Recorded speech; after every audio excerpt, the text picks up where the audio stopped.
monde a besoin de vérité. On a besoin de savoir qui a tué, on a besoin de savoir qui a fait quoi. Et c'est important. C'est important.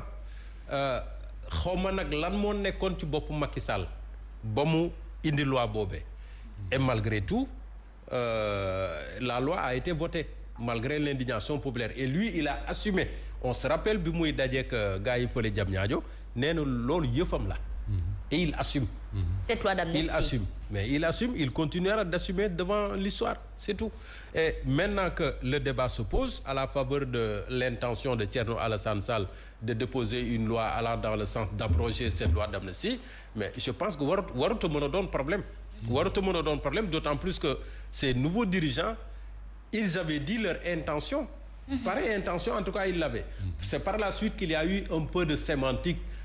Amnistie partielle xawma amnistie xawma nan comment ils appellent ça en termes très techniques boo xam ne du genre peut-être lii la ñuy topp lii la ñuy abroger et cetera mais non nañu fexeel rek lépp leer.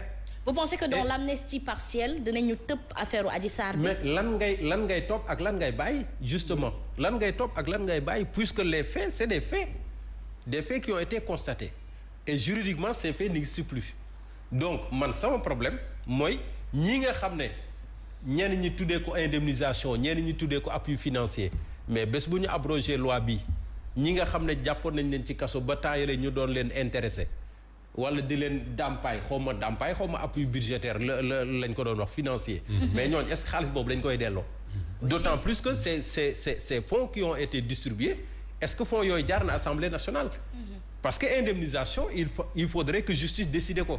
Xam naa looloo tax nag gars yi joué ci bañ a wax indemnisation mais appui financier boo xam ne xaalisu Sénégal yëpp la est-ce que loi boobee buñ ko abrogé ñi nga xam ne jot nañ ci les familles qui ont perdu des proches ñi nga xam ne amoon nañ ci ay gaañu ñu indemniser leen à coût de 10 millions à coût de 500 000 francs par-ci par-là est-ce que xaalis boobu dañ koy delloo wala duñ ko delloo en tout cas pour man moi au début je n'étais pas d'accord sur le vote de cette loi et je resterai toujours ma position lépp dafa war a leer parce qu'on a besoin de vérité même dans les pays yoo xam ne génocide am na fa il y a eu de la vérité même bu dee c'est des procès populaires ki rey sa papa ki rey sa doom ki rey sa jabar da ngay taxaw muy wax ngay dégg ngeen di waxante parce que tant que vérité boobu éclatul pardon du mën a am. C'est vrai. Alors pensez-vous que cette loi va être votée bu ko proposer cette proposition est-ce que dinañ ko voter? C'est la grande question je pense. waaw xam nga ay non il y a beaucoup de jeux d'ombre. beaucoup de scalpel politique ci biir. mais ndax justement léegi xam nga lu ñu bëgg rek. amul partiel amul kii xoolal. li Thierno Alassane Sall wax. nañ ko appuyer. waa Pastef dina la ñoom dañoo contre tam ñoom tamit kii bi quoi abrogation bi. waaw loi bi dañu contre. xam nga non dañu astafurlah dañoo contre loi amnistie bi. waaye léegi kay comme li si moo wax rek léegi amul werante. comme li Thierno Alassane Sall def. képp koo xam ne da nga contre loi amnistie bi. bu ñëwee appuyer ko mu jeex. Très bien c'est important ak condition ak précondition yëpp yu mu ànd ak. voilà mu jeex. ku ragalul daal loi bi di nga ko jàllale di nga ko voter daal selon Thierno. Mais oui, parce que le PASTEF nous a promis cela et d'ailleurs cette 15e législature am na ci majorité parce que discours boobu la utilisé. promettre nañu la góor jigéen de wax ko ci. ñoo am majorité ci Assemblée nationale. oui mu jàll xam affaire góor jigéen bu jàllul kon ñoo ko bëggul. jàllul ñoom ñoo bëggul mu jàll. yàlla baax est-ce que bëgg nañ mu jàll wala déet li ci kanam rawu li gës. en tout cas te lu ci manti doon lii si moo wax. dañ ciy bàyyi xel. parce que ñoom commencé nañu dàmp donte bañ nañu rek du dàmp day ndam nit ñi.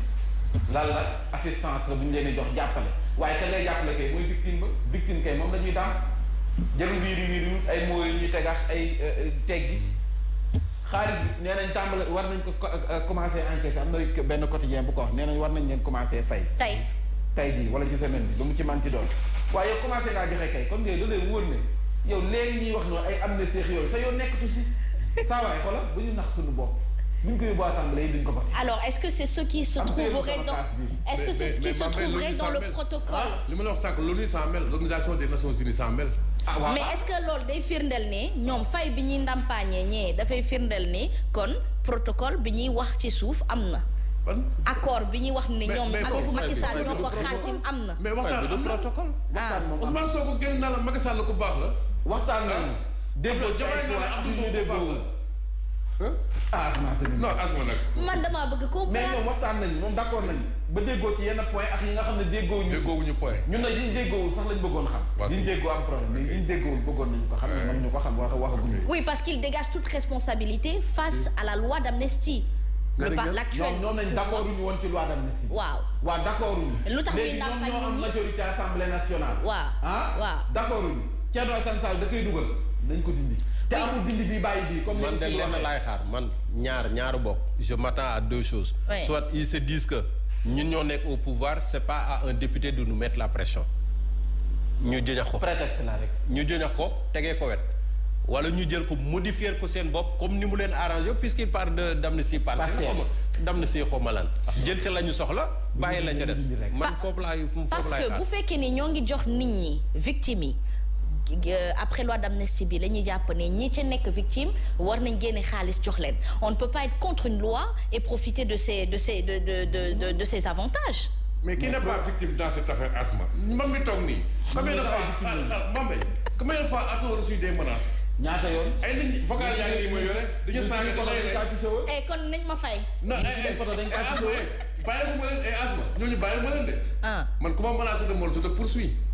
non man ñoom la. ils m'entendent bien. ay menaces ak lépp nii mais c'est des voyous. c'est des voyous qui doivent être remis à leur place devant l'histoire devant l'éternel. ay parti lañ ay parti de quand même. ñun amul lu ñu déggul suñuy photo. da ngeen fekk da ngeen di toog di continuer. ne ñi dañ leen war a éliminer. dañ ñoo waroon éliminer. mais quand même seen i pexe ba am toon éliminer nañ ñu. éliminer nañ ñu bu yàgg. suñuy photo mi ngi ci woon. man ak yow surtout. damay ragal orgueil politique tax ba ñu rejeter proposition Thierno Alassane. mais buñ ko rejeter ce sera le peuple est souverain. c'est devant le peuple maintenant qu'ils vont se dédire. Ils vont se dédire là à ce moment. loolu lépp ce sont ces événements. ñoo am majorité depuis combien l'Assemblée est installée depuis quand. majorité. Pourquoi ça bu ñu bëgg mu jàll mu jàll. bu ñu bëggee mu jàll mu jàll. bu ñu bëggul mu jàll. man gëm naa ni day jàll nag day jàll soyons optimistes loi boobu day jàll. nuyu nañu ñëpp 50 jot nañ jël ngeen sama waxtu di ko waxtaan. may nuyu baax sama jarbaata Ndike Sarr madame Wan nee na man may tons raffiné. jërëjëf wax na dëgg. happy birthday Habib Diagne l'homme social xale la nag mais Tëngéej mu fi def liggéey bu am solo Habib Diagne dundal wéral Cheikh Ndiaye ak Fanta sunu doom ji day anniversaire tey jii muy Maymuna Ndiaye donc dundal wéral Maymuna sama doom ji papa moo may wat waaw. xibaar yéene kaay. oui. si la ñuy ñëw fas yéene waxtaanee ko kon waa Gambie tey la seen anniversaire. oui c'est vrai. seen Independence Day. Independence Day. yeah. très bien ci kanam dinañ jokkoo. I'm a Gambian girl man I'm not Sénégalaise Sénégal bëri wax. nekk Sénégambien rek. waaw Sénégambien waaw. Sénégal wax ci diggante bi rek. bokk Sénégal ak Gambie. Sénégambienne. xibaar yéene kaay nee na. suppression subvention yi. baisse des salaires yi. hausse des prix yi ñu wax nii. laalewul ak rapport bi de bu ñu nax kenn nag. dañ ne kell rek waaye nelawuñu. waaw.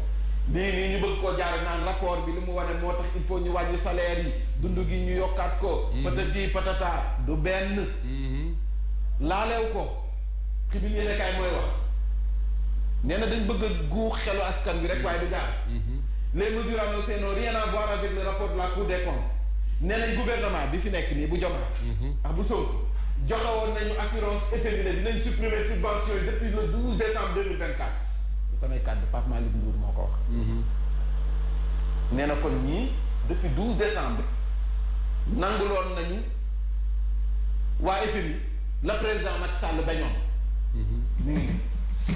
ce que Macky Sall avait refusé catégoriquement parce que subvention yi FMI dafa wañ loxo Sénégal ngir subvention yi ñu teggi ko.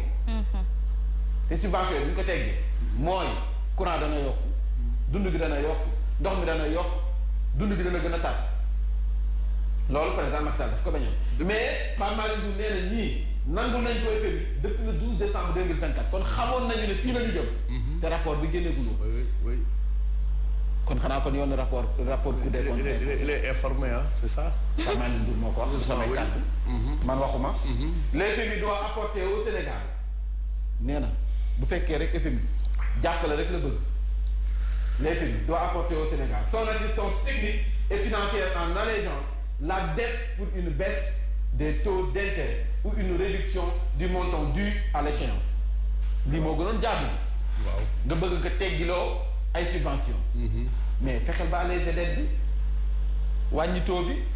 et puis bu fekkoon dañu bëgg a jàppale rek noonu naka jaarale fii du samay kàddu nag ba tey de. yéen kaay bay wax jaarale ko ci Pape Malick Ndour jamono joojee yéen ko doon waxtaane scandale rapport Cour des comptes bi certains membres du gouvernement Sonko étaient au cœur des finances. waa kon nag bu fekkee ministre de la justice nee na mbir yi kenn du ko bàyyee noonu mënoon na ko tàmbalee ci taabalam boobu mu toogoon